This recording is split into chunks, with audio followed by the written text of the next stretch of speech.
So I'm just casually scrolling through Twitter and I came across this tweet, and this tweet is basically clowning on some of the Dokkan Fest units that came out this year, specifically 4 of them. We'll start off with Turles. Turles is really not impressive. Out of all of these units, he's not the worst, but he's really unimpressive. Like, I am not a fan of this Turles. His restrictions are ridiculous, and that's gonna be a common pattern for all of the units here.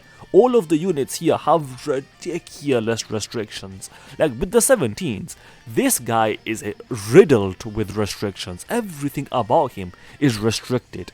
With the androids, they need a Goku, and somehow they don't have a good Goku to go with them. And then Trunks, he has conditional chance to God, which is ridiculously bad. Fair enough if you want to make it conditional, but the fact that it's only a chance on top of being conditional is awful. Like, these units are garbage, and even with the 17s, after you transform, they still need to build up, and they take their time to build up, so you will never see them at their full power. With the 17s, even though they need a Goku, they only link well with another android unit, which is awful design. A lot of these units were just terribly designed. But on the flip side, the brand new Gohan and Piccolo unit is actually really good.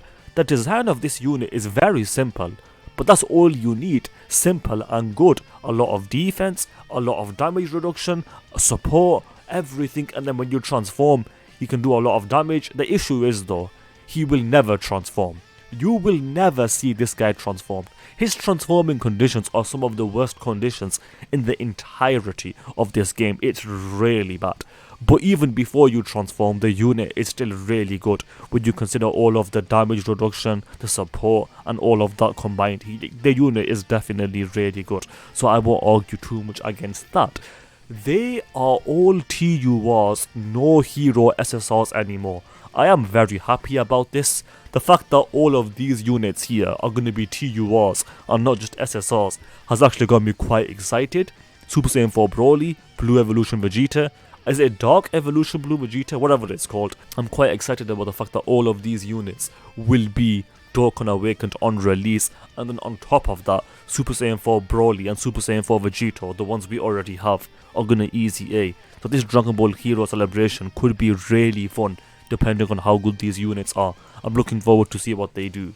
The first tweet here is one that we've already seen. It's asking the question, how do you even cope for these clowns, basically, is the point of this tweet. And the response is, from Vector, simple. They walked, these guys walked, so that these guys can run. Vector, stop trying to sound clever. It doesn't suit you. It really doesn't. I love this time of year for Dokkan. Heroes is peak enjoyment for me. Well, hopefully this year the units are actually really good. I'm hoping that the units this year are not as restricted and are actually really good. Those are 2 requirements for me in order to have fun. They don't have to be the best units in the game, but just make them really fun, really good, make them capable units, and I'll have fun with it. I am so excited to use this guy's Easy A next to the Limit Breaker Super Saiyan 4 Broly. Yeah, the double Super Saiyan 4 Broly rotation is well, it's quite exciting to see what they do with it. They could ruin them, they could make them garbage, but on the flip side, they could also make them really good, and I'm hoping they make them really good. The new Kid Gohan Dokkan event is technically a physical Turles buff, by the way. Sorry. Have we ever had a Heroes banner with only 7 featured units before? I feel like it's been 8 to 10 for the past several years, and that is true, but there's 2 possibilities. Number 1, they might still announce 2 more units, which was the best case scenario, or number 2, there might only be 7 featured units.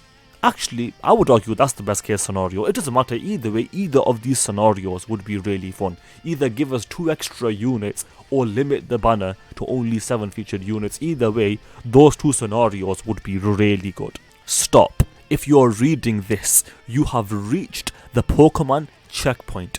You're now obligated to share your favorite Pokemon. You guys let me know what is your favorite Pokemon But me personally, my favourite Pokemon is Rayquaza, although Greninja is really up there as well for me. I'm a big fan of Greninja. The first tweet here is saying that the Ribrianne banner is better than the Gohan banner, and Vector responds saying that Thanos should have offed us all. And for once, Vector is spitting facts. It's rare that I can say that, but once in a while Vector does spit some facts. Best rotation in the game, what? Save for heroes. By the way, whether or not I will summon on the banner, and whether or not I will recommend people to summon on the banner, it comes down to how good these units are.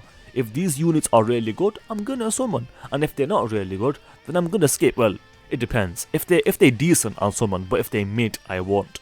And we're gonna end with this. The only time I'll return to Dokkan is when we get a summonable Beast Gohan. Until then, Abu look, ta-ta. Let's do a quick subscriber challenge. If you guys would be hyped for a brand new Beast Gohan in Dokkan right now, then you have to subscribe because that is the challenge. With that said, I hope you guys enjoyed the video. If you did, then do subscribe, especially if you just failed that challenge, because that is indeed the challenge. Also, do leave a like and comment because those things do help out. With that said, thanks for watching and I will see you guys next time. Ta-ta, adios and bye-bye.